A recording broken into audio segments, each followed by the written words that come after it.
I'm just envisioning a new mascot in terms of Lovable. What are the changes that President Xi is looking for?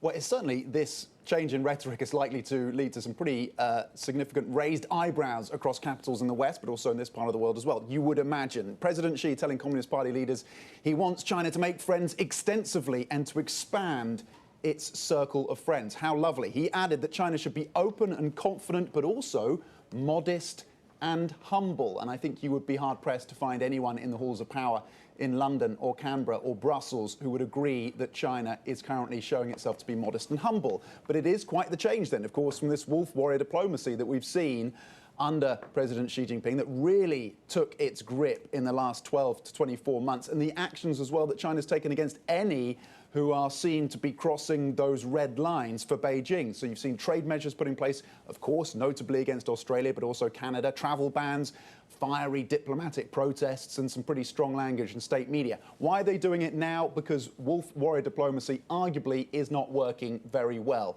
You've had the likes of the European Union, the Philippines as well, who up until about 12 months ago looked like they wanted to pursue closer ties with Beijing.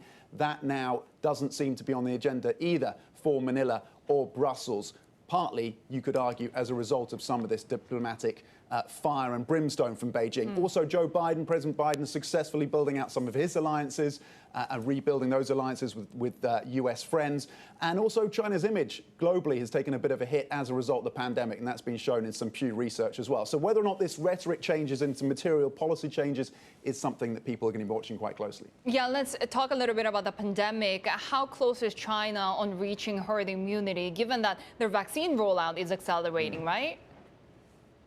Yeah, that's absolutely right. So they're about a few months away. That is according to the experts, because it was slow to start, but the vaccine rollout has picked up pace very rapidly indeed. You're seeing about 20 million vaccines every single day in China. They vaccinated about 660 million people out of a population of 1.4 billion. But there is concern that China is going to be much slower than others to reopen its borders. They have no playbook to reopen the country's borders at this point. Experts that we've been speaking to say that, look, you're going to need to get a mind shift amongst policymakers here who will have to accept that China will need to live with the virus going forward. Otherwise, it's going to be behind other nations that are already rapidly opening up to the world. So far, we're a long way from that shift in mindset.